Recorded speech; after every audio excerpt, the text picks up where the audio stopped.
Hola, ¿qué tal amigos? ¿Cómo están? Espero que muy bien. Hoy vamos a ver un autor muy importante en la historia de la psicología. Estoy hablando de Wilhelm Wundt, padre de la psicología experimental.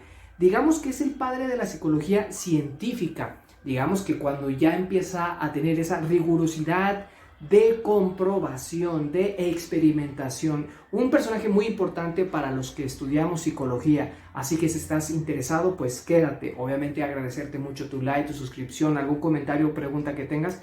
Puedes dejarla aquí abajo. Esto es gratuito y me va a ayudar mucho a seguir adelante. Y sin más preámbulo, pues bueno, vámonos pues al ataque. Esto sucedió especialmente en 1879 en Leipzig, Alemania. Este es un autor alemán, igualmente germanoparlante como Sigmund Freud. Pero el caso es que Wundt lo que trataba era de hacer experimentos con las reacciones de los seres humanos. Trataba de analizar, de experimentar cómo llegaban a reaccionar a diferentes estímulos por medio de la introspección, es decir, de la conciencia propia de los individuos. Hoy vamos a hablar un poquito más de ellos. Empezó a tener digamos, un laboratorio experimental donde ponía a los voluntarios a medir y cuantificar las reacciones a dichos estímulos, pero no me quiero adelantar a esto. Primeramente vamos a hablar un poquito de la biografía del autor. El autor nace en 1839 y muere en 1920. Como ya dije, es un autor alemán. Y una cosa muy importante de su biografía es que, bueno, pues sus padres pues, estaban muy interesados en la medicina. Él de hecho estudia fisiología. Su abuelo materno era educador y siempre lo animaba a redactar sus experiencias, a cuantificarlas y a, digamos, a sistematizar los procesos mentales, por ejemplo, para que una persona adquiriera ciertos conocimientos. Él estaba muy interesado, por ejemplo, en cómo se daban estos procesos tanto médicos, fisiológicos, como también psicológicos, e incluso llegó también a estudiar procesos sociológicos, es decir, cómo las creencias sociales las vamos adquiriendo de manera individual o cómo dichas creencias individuales forman toda una colectividad imaginaria o mental. Entonces todo fue, digamos, una enorme influencia de su familia, que, como dije, pues eran médicos, educadores y también, pues muy, digamos, muy inclinados pues a la ciencia, porque pues ya llevaba este tipo de orden. Fue entonces, como ya les comenté, en 1879 cuando se le otorga un espacio donde pueda hacer sus propias investigaciones y el análisis de estos procesos mentales. Fue en Leipzig y, bueno, al principio era un consultorio médico, ya después empezó a usar la experimentación. Leipzig, acuérdense, de 1879. Y es que es muy importante porque ahí demarca el inicio de la psicología científica. Si nos vamos años atrás, podríamos decir que la psicología era una disciplina del conocimiento, pero un poquito más inclinado a aspectos más teóricos, racionales, pero no comprobables. Es decir, por ejemplo, desde Platón y Aristóteles, los antiguos griegos filósofos, decían que el alma, ¿no? El estudio del alma era acerca de esa sustancia que animaba al cuerpo humano. Platón lo veía como una situación de una sustancia inmaterial, atemporal, no tenía tiempo, no tenía sustancia, no tenía más bien tangibilidad, es decir, no se podía ver, no se podía tocar. Para Aristóteles era la sustancia que le daba vida, como también lo tenían los otros animales y plantas, nada más que el alma del ser humano era racional. Así que hay que anotar esto.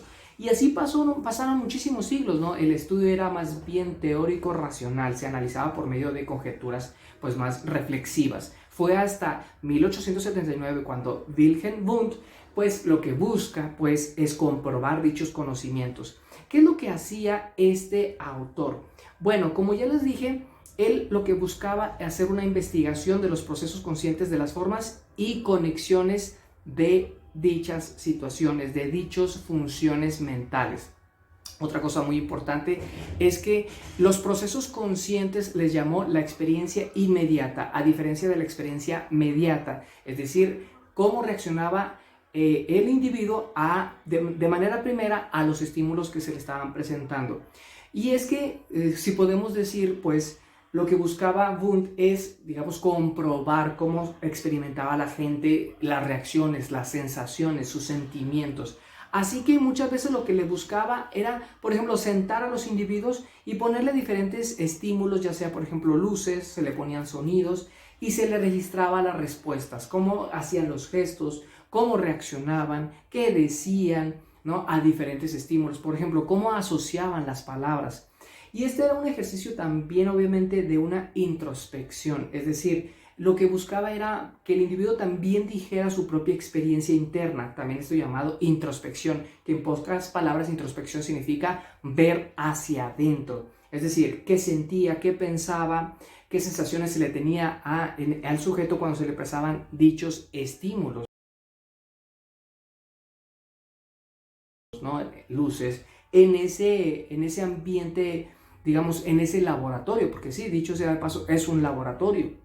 Wilhelm Wundt fue muy importante, como ya dije, porque él trataba de experimentar, obviamente siempre llevado a la ética, no se buscaba hacer daño a los sujetos, de hecho pues no sucedía tanto eso, pero lo que buscaba era comprobar dichos procesos mentales internos, poderlos registrar, poderlos comprobar y que esto se llevara a la generalización, que eso es muy propio también de la psicología o más bien de la ciencia. Una ciencia lo que busca es que cada vez que se mida a un objeto, se tengan las mismas mediciones, porque si no, entonces ya no sería comprobable dichos conocimientos. Es decir, para que algo sea científico, tengo que comprobarlo y tiene que repetirse los mismos resultados, ¿no? Y eso es lo que llevaba a hacer este Wilhelm Wundt, ¿no? Le dio obviamente mucho auge pues a la psicología. Pero se sabe que su método introspectivo, es decir, que la persona viera hacia adentro, tiene una enorme falta de validez, puesto que dichas sensaciones internas no se pueden comprobar hasta que el sujeto las expresa, pero esto ya no es tan comprobable. Es decir, ¿cómo puedo comprobar lo que siente una persona? No sé, ya puede estar cambiando dichas emociones. Entonces, es un método que no tiene una validez tan grande, pero obviamente sabemos que tuvo una enorme influencia.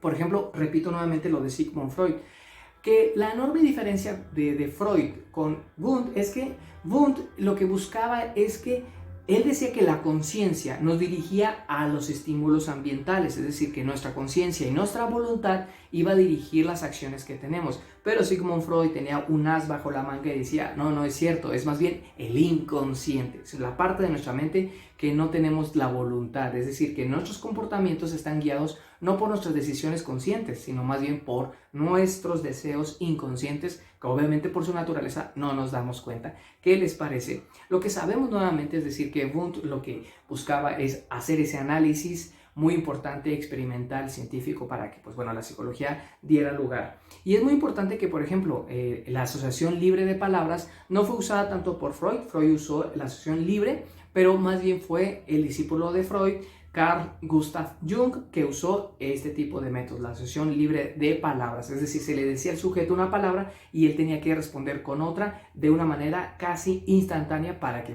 digamos así, pudiera tener una respuesta todavía más fidedigna. ¿Qué les parece?